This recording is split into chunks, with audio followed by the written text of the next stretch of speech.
আজকের গল্পটা প্রিয়াম আর প্রীতেশকে নিয়ে। দুই যমজ ভাই।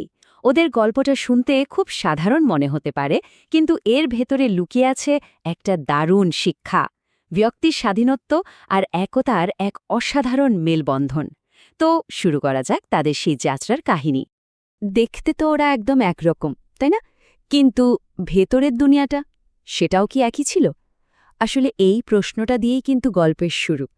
কারণ ওদের ভেতরের এই যে অমিল, এটাই ওদের সম্পর্ককে এমন একদিকে নিয়ে যাবে যা ওরা নিজেরাও কোনোদিন ভাবতে পারেনি। গল্পের শুরুটা এক ছোট্ট শান্ত শহর থেকে। এখানেই জন্ম হয় প্রিয়ম আর প্রীতেশের। আর দুজনের মধ্যে মিলটা ছিল অদ্ভুত রকমের, এতটাই যে পাড়াপড়শিরা বলতো ওরা যেন একটাই আত্মা, শুধু দুটো শরীরে ভাগ হয়ে গেছে। কিন্তু এখানেই আসল ব্যাপারটা। প্রিয়ম ছিল একদম শান্ত, নিজের মনে থাকত, বই পড়া, ছবি আঁকা, এই ছিল ওর জগৎ। আর প্রীতেশ ঠিক তার উল্টো, দুরন্ত, সাহসী, খেলাধুলা ছাড়া কিছুই বুঝত না। মানে যাকে বলে একেবারে মুদ্রার এপিঠ ওপিঠ। আর এই যে পার্থক্য, এটাই কিন্তু গল্পের আসল মোড়। তো স্কুলে যখন ভর্তি হলো, প্রথম প্রথম তো সবারই গণ্ডগোল লেগে যেত, কি প্রিয়াম আর কেই বা প্রীতেশ। কিন্তু এই ধাঁধাটা মেটাতে খুব বেশি সময় লাগেনি। সবাই বুঝে গিয়েছিল যে ছেলেটা ক্লাসে একদম চুপচাপ, সে হলো প্রিয়াম।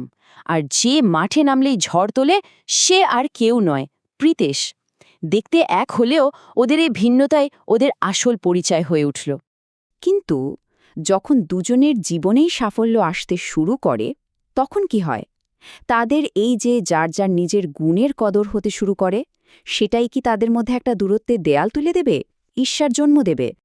গল্পটা একটা নতুন মোড় নিল স্কুলের অ্যানুয়াল স্পোর্টসে। প্রীতেশ তো মাঠে নেমেই কামাল করে দিল, সবাইকে হারিয়ে প্রথম স্থান পেল। চারদিকে তখন শুধু ওর নামে জয় জয়কার, সবাই প্রশংসা করছে।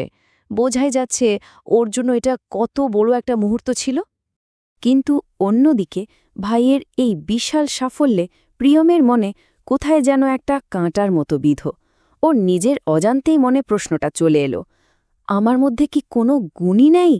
আর এই ছোট্ট একটা প্রশ্নই ছিল ঈর্ষার সেই প্রথম বিষাক্ত বীজ। কিন্তু গল্পটা এখানেই শেষ নয়।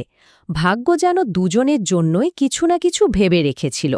ঠিক কিছুদিন পরেই একটা আঁকার প্রতিযোগিতায় প্রিয়মের ছবিটা জিতে নিল সেরা পুরস্কার। এবার সব আলো এসে পড়ল ওর ওপর, সমস্ত প্রশংসা ওর জন্য। আর কি আশ্চর্য, এবার প্রীতেশ একদম চুপ হয়ে গেল। সেই একই অনুভূতি, সেই ঈর্ষা এবার হানা দিল ওর মনে। যে দুই ভাই একসময় একে অপরের ছায়ার মতো থাকত, তাদের মাঝখানে কখন যে একটা অদৃশ্য দেয়াল উঠতে শুরু করল, তা ওরা নিজেরাও টের পেল না। যখন দুই ভাইয়ের মধ্যে এই দূরত্বটা বেড়েই চলছিল, ঠিক তখনই গল্পে এলেন তাদের মা। আর তার বলা কয়েকটা কথা ম্যাজিকের মতো কাজ করল। বলা যেতে পারে এটাই ছিল তাদের জীবনের সবচেয়ে বড় টার্নিং পয়েন্ট। তাদের মা খুব সহজ করে একটা কথা বললেন, তোরা তো দুটো আলাদা আলাদা ফুল, একটা বাগানকে সুন্দর লাগে কখন? যখন সেখানে অনেক রকমের ফুল একসাথে ফুটে থাকে, তাই না? এই সাধারণ কথাটা যেন ওদের চোখের সামনে থেকে একটা পর্দা সরিয়ে দিল। মায়ের এই কথাগুলো শোনার পর দুই ভাই শুধু একবার একে অপরের দিকে তাকালো। কোনো কথা বলার দরকার পড়েনি। ওই এক মুহূর্তের চাহনিতেই ওরা বুঝে গেল কত বড় ভুল করছিল। ওরা আসলে একে অপরের সঙ্গে প্রতিযোগিতা করতে গিয়ে নিজেদেরকেই হারিয়ে ফেলছিল। আর ওই মুহূর্তটা থেকেই ওদের গল্পটা একটা সম্পূর্ণ নতুন দিকে মোড় নিল। প্রতিদ্বন্দ্বিতা ভুলে এবার শুরু হলো একসাথে পথ চলার গল্প। কিন্তু ওরা এটা বাস্তবে করে দেখালো কিভাবে? সুযোগটা চলে এলো খুব তাড়াতাড়ি, স্কুলের সায়েন্স ফেয়ার। এবার ওরা ঠিক করল একে অপরের বিরুদ্ধে নয়, কাঁধে কাঁধ মিলিয়ে লড়বে। যেমন ভাবা তেমন কাজ। প্রিয়ম ওর তুখর মাথা খাকিয়ে পুরো প্রজেক্টের প্ল্যানটা বানালো, আর প্রীতেশ ওর হাতের জাদুতে সেই প্ল্যানটাকে একটা দারুণ মডেলে পরিণত করল এবং সবার সামনে প্রেজেন্ট করল। আর ফলাফল কি হল? একেবারে অভাবনীয়। ওদের এই দুজনের মিলিত চেষ্টা জিতে নিল ফার্স্ট প্রাইজ। কিন্তু এটা শুধু একটা পুরস্কার জেতা ছিল না, এটা ছিল ওদের সম্পর্কের জয়, ওদের এক হয়ে ওঠার জয়। ওদের এই সাফল্য দেখে তো টিচাররাও অবাক। একজন টিচার তো ওদের ডেকে বলেই ফেললেন, দেখো তোমাদের দুজনের যে আলাদা আলাদা গুণ আছে সেটাই যখন এক হয়েছে তখন তোমাদের কেউ হারাতে পারবে না। মনে রেখো, এই একতাটাই তোমাদের আসল শক্তি। তো প্রিয়ম আর প্রীতেশের এই গল্পটা তো শুধু একটা গল্প নয়, তাই না? এর থেকে আসল শিক্ষণীয় বিষয়টা কি? কোন ভাবনাগুলো আমাদের নিজেদের জীবনেও কাজে লাগাতে পারি?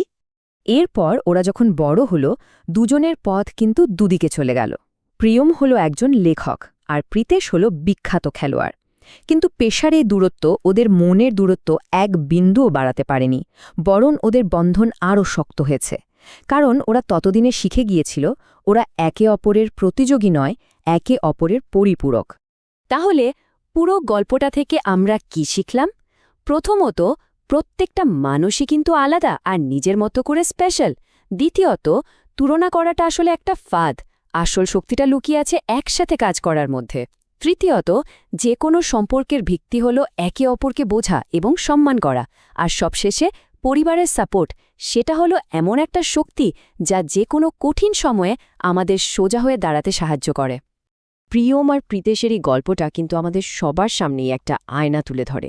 আমাদের চারপাশে এমন কত প্রিয়ম আর প্রীতেশ আছে, তাই না? যাদের ভিন্নতাকে হয়তো আমরা প্রায়ই ভুল বুঝি। কিন্তু একবার ভাবুন তো, যদি এই ভিন্নতাগুলোকে ঈশ্বর চোখে না দেখে এক সুতোয় গেঁথে ফেলার চেষ্টা করা যায়, তাহলে কি এই ভিন্নতায় দুর্বলতা থাকবে, নাকি হয়ে উঠবে আমাদের সবচেয়ে বড় শক্তি? এই প্রশ্নটা না হয় ভাবার জন্য তোরা রইল।